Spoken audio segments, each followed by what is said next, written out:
2025 IPL లో RCB ఎట్టకేలకు గెలిచింది.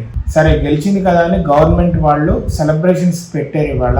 దానికి తండాలుగా జనాలు వచ్చి గెలిచింది ఆనందపడే లోపే తొక్కిసలాట జరిగిన దాంట్లో దగ్గర 11 మంది ప్రస్తుతానికి చనిపోయారు. ఇంకా లెక్కలు తేల్తానే ఉన్నాయి. 20 మంది దాకా ఇంజూర్ అయ్యారు. ఇవాళ గవర్నమెంట్ వాళ్ళు సెలబ్రేషన్స్ పెట్టారు. ట్విట్టర్ లో గవర్నమెంట్ వాళ్ళని తిట్టకుండా తిడుతున్నారు. ఒక 2 రోజులు ఆగి సెలబ్రేట్ చేయొచ్చు కదా, ఎందుకు అంత త్వరగా? సరే చేసినప్పుడు దానికి తగినంత ప్రిపరేషన్స్ ఉండాలి కదా, ఎందుకు లేవు?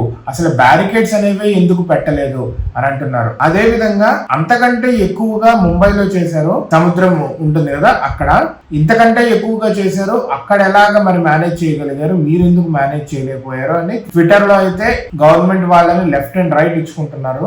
గెలిచిన ఆనందం ఒక్కరోజే లేకుండానే 11 మంది ప్రస్తుతానికి చనిపోయారు. అసలు ఆ దృశ్యాలు చూస్తుంటే నాకైతే చాలా బాధేస్తుంది. సెలబ్రేషన్స్ కి వచ్చి చనిపోవడం అనేది దట్ ఈస్ లిటరల్లీ ఆర్సీబీ వాళ్ళకైతే అది వెంటాడుతూనే ఉంటుంది. హోప్ఫుల్లీ ఈ 11 మందితోనే లెక్క ఆగిపోవాలని కోరుకుంటున్నాను. ఇంకెవరు ఇంజూర్ అవ్వకుండా, ఎవరు చనిపోకుండా ఉండాలి. Let's pray for them.